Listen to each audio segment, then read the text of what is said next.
வணக்கம் நண்பர்களே. இந்த வீடியோவில் நம்ம கொஞ்சம் 1 மார்க் ஆன்சர் பார்க்கலாம் அப்படின்னு ஒரு பிளான் பண்ணியிருக்கோம். கொஞ்சம் பேர் கேட்டிருந்தீங்க ரிமைனிங் 2 மார்க்ஸ் என்னாச்சு அப்படின்னு. ஆன்சர்ஸ்லாம் ரெடியாக இருக்குது, பட் வீடியோ பண்ணுறதுல கொஞ்சம் டிலே ஆகிட்டுருக்கு, வேறு ஒன்றும் இல்லை. நம்ம 1 மார்க் எப்படி டிசைன் பண்ணியிருக்கோம், எப்படி ஒரு பிளான் பண்ணியிருக்கோம் அப்படின்னா, யூனிட் வைஸ் நம்ம அதில் கேட்டிருக்கக்கூடிய 1 மார்க் என்ன, அதற்கான சொல்யூஷன்ஸ் என்ன அப்படின்னு நம்ம கொஞ்சம் பார்க்க போகிறோம். அதில் இன்றைக்கி இந்த வீடியோவில் நம்ம எந்த 2 யூனிட் எடுத்திருக்கோம் அப்படின்னா, தெர்மோடைனமிக்ஸ் ஸ்டாட்டிஸ்டிக்கல் மெக்கானிக்ஸும் எலக்ட்ரோ மேக்னெட்டிக் தியரியும் நம்ம எடுத்திருக்கோம். ஸோ இந்த 2 யூனிட்டுக்குரிய என்னென்ன கொஸ்டின்ஸ் கேட்டிருக்காங்க, அதுக்குரிய சொல்யூஷன்ஸ் என்ன, பாசிபிள் பெஸ்ட்டு சொல்யூஷன்ஸ் என்ன அப்படின்னு நம்ம கொஞ்சம் டிஸ்கஸ் பண்ண போகிறோம்.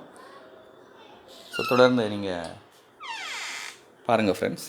அதில் ஃபஸ்ட் கொஸ்டின் நம்ம பார்க்க போகிறது, the value of joule per calorie is.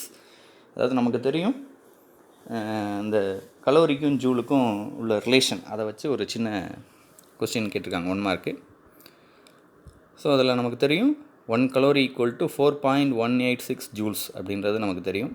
So அதை பேஸ் பண்ணி ஒரு சின்ன ரிலேஷன், ரைட் ஆன்சர் அப்படின்னு பார்த்தோம் அப்படின்னா 4.186 ஜூல்ஸ் பெர் கலோரி. கொஞ்சம் டைரக்ட் கொஸ்டின்ஸ் தான். அடுத்து ஸ்டாட்டிஸ்டிக்கல் தெர்மோடைனமிக்ஸில் ஒரு கொஸ்டின் இருக்குது. By the equipartition theorem the molar specific heat of diatomic gas at constant volume is given by CV கேட்டிருக்காங்க. ஸோ சிவி அது ரொம்ப முக்கியம். அதுக்கப்புறம் டயாட்டமிக் மாலிகுல் அது கேட்டிருக்காங்க. ஸோ சிவி நமக்கு தெரியும் du பை டிடி, அதாவது டோட்டல் எனர்ஜியை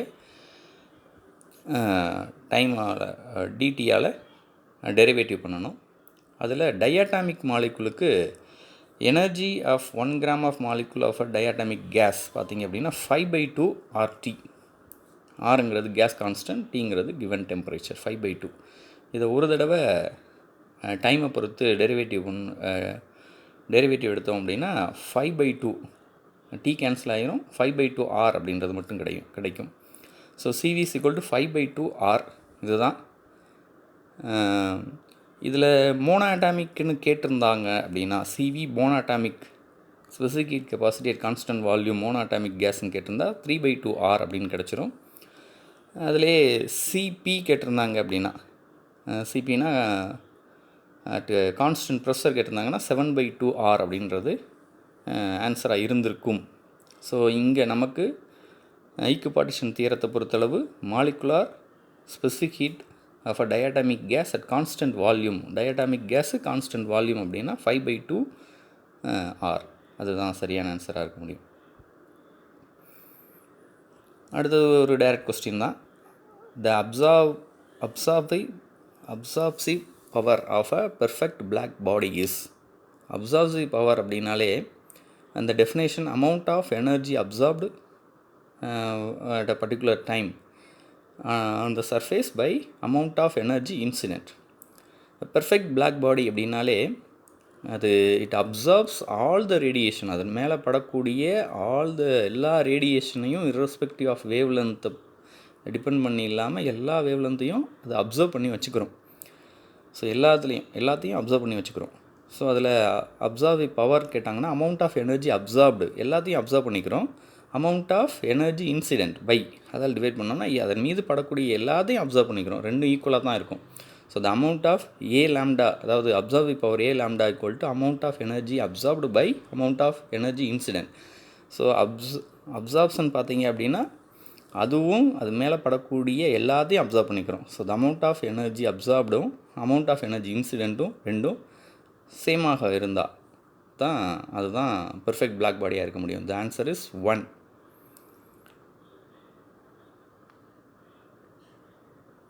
அடுத்து பார்த்தீங்கன்னா, the total change in entropy of a working substance in a complete reversible process. Complete reversible process அப்படின்னா நமக்கு 2 கண், இதுதான் ரொம்ப ரொம்ப முக்கியமான ஒரு கான்செப்ட்டு. எல்லா இர்ரிவர்சிபிள் ப்ராசஸ்லையும் இதை மட்டும் கொஞ்சம் ஞாபகம் வச்சுக்கோங்க. எல்லா இர்ரிவர்சிபிள் ப்ராசஸ்லையும் த சேஞ்ச் இன் என்ட்ரோபி பார்த்தீங்க அப்படின்னா ஆல்வேஸ் இன்க்ரீசஸ். அதுதான் எப்பயுமே the change in entropy of system in irreversible process always increases. ஆனால் அதே இது ரிவர்சிபிள் ப்ராசஸ் அப்படின்னு பார்த்தோம் அப்படின்னா the change in entropy is 0. அதுதான் என்ட்ரோபி பார்த்திங்கன்னா கான்ஸ்டண்ட்டாக இருக்கும். இதில் ரிவர்சிபிள் ப்ராசஸில் இந்த என்ட்ரோபி அப்படின்னு டோட்டல் என்ட்ரோபி பார்த்திங்கன்னா கான்ஸ்டண்ட்டாக இருக்கும். ஸோ சேஞ்ச் இன் என்ட்ரோபி பார்த்திங்க அப்படின்னா 0வாக இருக்கும். ஸோ இது the total change in entropy of a working substance in a complete reversible process. Reversible process 1 அதில் என்ட்ரோபி பார்த்திங்கன்னா 0, சேஞ்ச் இன் என்ட்ரோபி 0. அடுத்த question, when does Fermi-Dirac and Maxwell-Boltzmann distribution function becomes virtually the same? at high temperature பார்த்தீங்க அப்படின்னா ஒரு point ஒன்று இருக்குதும், அதாவது அதிகமான டெம்பரேச்சரில் ஃபெர்மி-டிராக் வந்து மேக்ஸ்வெல் போல்ட்ஸ்மேனை ஒபே பண்ணும். at very high temperature Fermi-track statistics பார்த்தீங்க அப்படின்னா மேக்ஸ்வெல் போல்ட்ஸ்மேனை வந்து ஒபே பண்ணும். ஸோ அட் ஹை டெம்பரேச்சர் பார்த்தீங்க அப்படின்னா ஃபெர்மி-டிராக்கும் மேக்ஸ்வெல்லும் ஒரே மாதிரி வந்துடும். ஸோ இது எப்போ வரும் அப்படின்னா ஹை டெம்பரேச்சரில் மட்டும்தான் வரும். அடுத்தது entropy of a closed system during and irreversible process. ஏற்கனவே சொன்னது தான், கொஞ்சம் பார்த்தது தான். இர்ரிவர்சிபிள் ப்ராசஸ் அப்படின்னாலே change in entropy always increases. Entropy of a closed system during irreversible ப்ராசஸும் இங்கே எப்போயுமே இர்ரிவர்சிபிள் ப்ராசஸ் அப்படின்னாலே இந்த என்ட்ரோபி அது எப்போயுமே இன்க்ரீஸ் ஆகி தான் இருக்கும். ஸோ இந்த கொஸ்டினுக்கு ஆன்சர் இன்க்ரீசஸ். அடுத்தது பார்த்திங்கன்னா the specific heat of a ideal Fermi gas in three dimension at very low temperature varies. அதாவது ஸ்பெசிஃபிக் ஹீட்டு பார்த்தீங்க அப்படின்னா ஃபெர்மி கேஸ்க்கு லோ டெம்பரேச்சரில் எப்படி இருக்கும் அப்படின்னு பார்த்தீங்க அப்படின்னா லோ டெம்பரேச்சரில் அது d/t³ லா, அதுக்கு பேரே d/ஓட t³ லா அப்படின்னா டெம்பரேச்சரோட க்யூபுக்கு டைரக்ட் ப்ரொபோஷனலாக இருக்கும் அட் லோ டெம்பரேச்சரில். அட் ஹை டெம்பரேச்சரில் பார்த்தீங்க அப்படின்னா இட் அப்ரோச்சஸ் 3R. அதுதான். ஸோ இங்கே t³ அதுதான் சரியானதாக இருக்கும். அடுத்தது the system is found all the time in an equilibrium state. அதாவது எந்த நேரத்துலையும் ஒரு சிஸ்டம் ஈக்லிபிரியம் ஸ்டேட்டில் இருக்கணும் அப்படின்னா, ஈக்லிபிரியம் ஸ்டேட் அப்படின்னா ப்ரெஷர், டெம்பரேச்சர், வால்யூம் இதெல்லாமே கான்ஸ்டண்ட்டாக இருக்கும். ஸோ அது எப்போ இருக்கும் அப்படின்னு பார்த்தீங்க அப்படின்னா டெட் ஸ்லோ ப்ராசஸ் அந்த இதில் தான், டெட் ஸ்லோ அந்த இதில் தான் அது இருக்கும். அந்த இது இன்னொரு விதமாக சொல்லலாம் குவாசி ஸ்டாட்டிக் ப்ராசஸ். அதாவது வெரி வெரி ஸ்லோ ப்ராசஸ், அதில் தான் வந்து ஈக்லிபிரியம் ஸ்டேட்டில் ஒரு சிஸ்டமானது இருக்கும். நமக்கு தெரியும் மற்ற 3 ஆப்ஷன் இதில் இதனுடைய ஆன்சர் வந்து குவாசி ஸ்டாட்டிக் ப்ராசஸ். அதுதான். மற்றதெல்லாம் பார்த்திங்க அப்படின்னா ஐசென்ட்ரோபிக் அப்படின்னா என்ட்ரோபி இஸ் கான்ஸ்டன்ட், அந்த இதில் தான் ஐசென்ட்ரோபிக், அதுக்கு தான் ஐசென்ட்ரோபிக்னு பேர். அதில் இருக்கிறதுக்கு வாய்ப்பில்லை. ஐசோபாரிக் அப்படின்னா நமக்கு எல்லாருக்கும் தெரியும் pressure is constant. Cyclic process அதுன்றது அது வேறு. ஸோ குவாசி ஸ்டாட்டிக் ப்ராசஸ் அப்படின்றது டெட் ஸ்லோ ப்ராசஸ், அதாவது ரொம்ப ரொம்ப மெதுவாக நடக்கக்கூடிய ப்ராசஸில் தான் ஒரு சிஸ்டமானது எப்பயுமே ஈக்லிபிரியம் ஸ்டேட்டில் இருக்கும். So quasi static process. So இதோட நமக்கு ஸ்டாட்டிஸ்டிக்ஸ், அதாவது இந்த கொஸ்டினோட ஸ்டாட்டிஸ்டிக்ஸ் அண்ட் தெர்மோடைனமிக்ஸ் வந்து முடியுது அப்படின்னு நினைக்கிறேன். ஏதாவது விடுபட்டிருந்தாலும் நம்ம அடுத்த வீடியோவில் நம்ம அதை போஸ்ட் பண்ணுறதுக்கு தயாராகும். அடுத்து பார்த்திங்கன்னா electromagnetic theory for steady direct current. அதாவது ஸ்டெடி கரண்ட் அப்படின்னாலே for steady which of the following is correct. இது டோட்டலி வந்து பார்த்திங்க அப்படின்னா கண்டினியூட்டி ஈக்குவேஷனோட ஒரு ரிலேட் பண்ணுறது தான். ஸோ இதில் கண்டினியூட்டி ஈக்குவேஷன் நமக்கு தெரியும், div J + δ/ρ/δt is equal to 0. So இந்த கண்டினியூட்டி ஈக்குவேஷன் எதை பொறுத்து எதை பற்றி பேசுது அப்படின்னா charge conservation. Total charge of a system வந்து எப்போயுமே கான்ஸ்டண்ட்டாக இருக்கும். அப்போ ரோ கொஞ்சம் தப்பாக எழுதிட்டோம். ரோ அப்படின்றது கான்ஸ்டன்ட் அப்படின்னா டைமை பொறுத்து டெரிவேட்டிவ் பண்ணோம் அப்படின்னா அது 0 ஆயிரும். So rho is constant. So δ/ρ/δt அது கொஞ்சம் தப்பாக எழுதிட்டோம். Rho is constant, δ/ρ/δt is equal to 0. So அப்போ இது செகண்ட் ஆப்ஷனில் இருக்குது, அது சரிதான். So dou rho by dou t equal to 0 அப்படின்னா del dot J equal to 0. So அது ஃபோர்த் ஆப்ஷனில் இருக்குது, அதுவும் சரிதான். அடுத்தது டோட்டல் சார்ஜ் கன்சர்வ் அப்படின்னா ஃபஸ்ட் ஆப்ஷன் பார்த்தீங்கன்னா சிக்மா ஐ அப்படின்னா டோட்டல் கரண்ட், நெட் கரண்ட்டும் 0வாக தான் இருக்கும். சார்ஜ் கன்சர்வ் அப்படின்னா டோட்டல் கரண்ட்டும் 0வாக தான் இருக்கும்.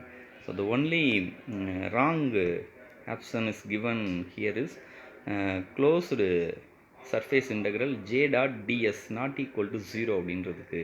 அதாவது டெல் டாட் ஜேயை அதை காஸ் டைவர்ஜென்ஸ் தியரத்தை ரிலேட் பண்ணி இது வால்யூம் வந்து சர்ஃபேஸோட ரிலேட் பண்ணிங்க அப்படின்னா integral closed surface J dot ds equal to 0 அப்படின்னு வரணும். அது நாட் ஈக்குவல் டு 0ன்னு இருக்குது. So that's the right answer. அடுத்தது the skin depth del or depth of penetration in a conducting medium. ஒரு கண்டக்டிங் மீடியமில் எலக்ட்ரோ மேக்னெட்டிக் வேவ் வந்து எந்த அளவுக்கு வந்து உள்ளே பெனிட்ரேட் ஆகும், இந்த எந்த அளவுக்கு வந்து இது போய் உள்ளே போகும் அப்படின்றதோட relation. So the skin depth del equal to 1 by beta that is given by square root of 2 by, இதுதான் உண்மையான ஃபார்முலா. ரைட் ஹேண்ட் சைடில் எழுதியிருக்கோம். Skin depth del equal to 1 by beta which is equal to square root of 2 by mu sigma omega. மியூங்கிறது தெரியும், அது sigma அப்படின்றதும் நமக்கு தெரியும், கண்டக்டிவிட்டி. ஒமேகா அப்படின்றது ஆங்குலர் வெலாசிட்டி. ஸோ அந்த ஆங்குலர் வெலாசிட்டியில் தான் ஒரு சின்ன ஒரு ட்ரிக் ஒன்று ப்ளே பண்ணியிருக்காங்க. So omega equal to 2 pi f அப்படின்னு எழுதலாம். ஸோ இதில் எல்லோரும் கொஞ்சம் அந்த ஃபோர்த் ஆப்ஷனை கொஞ்சம் நினச்சிருக்கலாம், del equal to square root of 2 by mu sigma F அப்படின்னு நினச்சிக்கலாம். ஸோ ஆனால் அது ஒமேகா அப்படின்னு கொடுத்துருந்தா சரி, பட் ஆனால் எஃப் அப்படின்னு கொடுத்துருக்கிறதுனால அந்த ஒமேகாவுக்கு பதிலாக 2 pi f அப்படின்னு போட்டால் 2 கேன்சல் ஆயிரும். மேலே இருக்கக்கூடிய 2 கீழே இருக்கக்கூடிய 2 கேன்சல் ஆகி மிச்சம் பார்த்தீங்க அப்படின்னா 1 by ஸ்கொயர் ரூட் ஆஃப் கீழே பை எஃப் மியூ சிக்மா அப்படின்னு இருக்கும். ஸோ அதில் அது வேறு விதமாக சொல்லணும் அப்படின்னா pi f mu sigma power -1/2. Answer C. இங்கே சியில் கொடுத்துருக்கிறது தான் சரியான ஆன்சராக இருக்க முடியும். அடுத்தது இது வந்து பேசிக் இதுதான், கூலும்ஸ்லாலேருந்து கேட்டிருக்காங்க. Which of the following statement is incorrect அப்படின்னு கேட்டிருக்காங்க. ஸோ கூலும்ஸ் லா தெரிஞ்சிருந்தால் அதில் எந்த ஸ்டேட்மெண்ட் வந்து தப்பாக கொடுத்துருக்காங்க அப்படின்றது பார்த்தோம் அப்படின்னா நமக்கு எல்லாருக்கும் தெரியும், like charges repels each other, unlike charges attract each other. இந்த செகண்டில் பார்த்தீங்கன்னா electric force between 2 charge particle is attractive for like charges. ஆக்சுவலாக லைக் சார்ஜுக்கு ரிப்பல் ஆகணும் அண்ட் அன்லைக் சார்ஜுக்கு அட்ராக்ட் ஆகணும், அது ஒன்று தான். மற்றது எல்லாமே வந்து எல்லாருக்கும் தெரிஞ்சது தான். அது கூலும்ஸ் இன்வெர்ஸ் ஸ்கொயர் லா தான். மற்றது எல்லாமே அதனுடைய பாயிண்ட்ஸ் தான். ஸோ அதுதான். The intrinsic impedance for partially conducting medium. Partially conducting medium அப்படின்னாலே கண்டக்டிவிட்டி இருக்கும். அதுக்கப்புறம்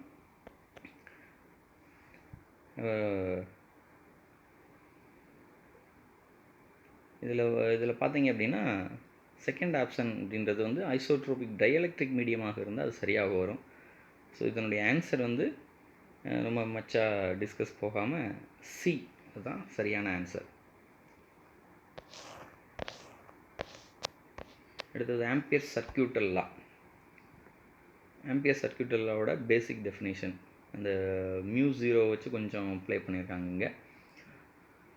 அதனுடைய சரியான ஆன்சர் டியாக இருக்கும். ஆக்சுவலாக Ampere circuital law magnetic field around a closed path which is equal to mu naught times the net current encloses by the path அல்லது இந்த சர்ஃபேஸ், அதுதான். ஸோ இதில் ஐ அப்படின்றதுக்கு பதிலாக ஜே டாட் ஏ இப்படி எழுதலாம். அதாவது கரண்ட் டென்சிட்டி இன்ட்டு ஏரியா அப்படின்னு எழுதலாம். அது எதோட ரிலேட் ஆகுது அப்படின்னா closed integral B dot dl equal to mu naught times closed integral surface J dot ds. அது ஆன்சர் வந்து இங்கே பொறுத்தளவு ஆன்சர் வந்து D. The relationship between magnetic field B vector and magnetic scalar potential pi m. இதுக்கு இந்த ரெண்டுக்கும் என்ன relation அப்படின்னு பார்த்தோம் அப்படின்னா, இது கிட்டத்தட்ட ஆம்பியர்ஸ் சர்க்யூட் லாலேருந்து கரண்ட் கேரியிங் கண்டக்டர்லேருந்து எழுதியிருக்காங்க. ஸோ எப்போ கரண்ட் கேரியிங் கண்டக்டருக்குள்ளே del cross B vector not equal to 0, எப்போ del cross B vector equal to 0 ஆகும் அப்படின்னு பார்த்தோம் அப்படின்னா, எப்போ del cross B vector equal to 0 அப்படின்னா அது கொஞ்சம் அந்த கரண்ட் கேரியிங் கண்டக்டருக்கு outside of a current carrying கண்டக்டரில் நம்ம அதை இது பண்ணால் அதனுடைய curl of B is equal to 0 அப்படின்றது வந்துடும். ஸோ அப்போ நம்ம பி வெக்டாரை வந்து மைனஸ், அதாவது negative gradient of potential, negative divergence கிடையாது, டைவ்னா டெல் டாட் அப்படின்னு எழுதியிருப்பாங்க. ஸோ கிரேடியன்ட் அப்படின்றதுனால minus del phi M, minus negative gradient of scalar potential minus grad phi M. So அது இந்த இடத்துல பொறுத்தளவு வந்து ஆன்சர் ஏலே, ஆப்ஷன் ஏல வந்து நமக்கு இருக்குது. அடுத்தது the radiation resistance of a linear antenna, linear அதாவது ஹாஃப் வேவ் ஆண்டனா, அதனுடைய ரேடியேஷன் ரெசிஸ்டன்ஸ் என்ன அப்படின்னா, அது the total power of a half wave antenna பார்த்தீங்க அப்படின்னா P equal to 73.1 IRMS square, அதாவது ரெசிஸ்டன்ஸ் இன்ட்டு I ஸ்கொயர் அப்படின்னு இருக்கும். ஸோ அதில் resistance R equal to 73.1 ohms. அதுதான் radiation resistance of a linear antenna. அடுத்தது the electric field outside the conductor having surface charge density, surface charge density sigma அப்படின்னு நம்ம கொடுத்துருக்கணும். Sigma is, அதாவது ஒரு கண்டக்டரில் வந்து சர்ஃபேஸில் சர்ஃபேஸ் சார்ஜ் டென்சிட்டி சிக்மா இருந்தது அப்படின்னா அந்த கண்டக்டருக்கு உள்ளே அந்த உள்ளே பார்த்தீங்க அப்படின்னா அதனுடைய எலக்ட்ரிக் ஃபீல்டு வெக்டார் எப்படி இருக்கும் அப்படின்னா 0வாக இருக்கும். கொஞ்சம் அந்த சர்ஃபேஸ் கொஞ்சம் வெளியில் any point, electric field vector at any point close to the surface of a charged conductor பார்த்தீங்கன்னா 1/ε0 times net charge density. Net charge density இங்கே எஸ்ன்னு கொடுத்துருக்காங்க. ஸோ அப்புறம் S/ε0 அப்படின்னு ஆன்சர் ஆப்ஷனில் கொடுத்துருக்கணும். இது கொஞ்சம் பிரிண்டிங் மிஸ்டேக்கோ என்னன்னு தெரியல. ஸோ எஸ் அப்படின்னு கொடுத்ததுனால S/ε0 அப்படின்னா சரியாக இருக்கும், அல்லது அங்கே சிக்மா அப்படின்னு கொடுத்துருக்கலாம். இது கொஞ்சம் நமக்கு ஒரு சின்ன டவுட்டாகவே இருக்குது. அடுத்தது the speed of electromagnetic wave in isotropic dielectrics. Dielectrics அப்படின்னாலே அதனுடைய பெர்மிட்டிவிட்டி எல்லாமே மாறும். ஸோ பெர்மிட்டிவிட்டி எல்லாமே கொஞ்சம் மாறும். அதில் ஸ்பீட் ஆஃப் எலக்ட்ரோமேக்னெட்டிக், அதாவது வந்து உங்களுக்கு இந்த ஆப்ஷன் 2 பார்த்தீங்க அப்படின்னா அது ε0 μ0 பவர் -1/2. அது எப்போ வரும் அப்படின்னா இன் ஃப்ரீ ஸ்பேஸ், அதாவது இன் வேக்யூமில் தான் அந்த ஆப்ஷன் வரும். இந்த ஐசோட்ரோபிக் டைஎலக்ட்ரிக் மீடியமாக இருந்தால் ஆப்ஷன் சி அதுதான் சரியாக வரும். அடுத்தது if medium 1 is dielectric, medium 1ங்கிறது டைஎலக்ட்ரிக்கா and medium 2 is a perfect conductor. Conductor அப்படின்னாலே அங்கே நமக்கு தெரியும் சார்ஜ் டென்சிட்டி இருக்கும், அதாவது சார்ஜஸ் இருக்கும். அது லீனியராக இருக்குதா அல்லது வால்யூமாக இருக்கான்னு தெரில, இல்லை சர்ஃபேஸாக இருக்கா. 2 is a perfect conductor with charges at surface. So then the normal components of the flux density at a dielectric conductor boundary is equal to, first medium வந்து dielectric medium, second medium conductor medium.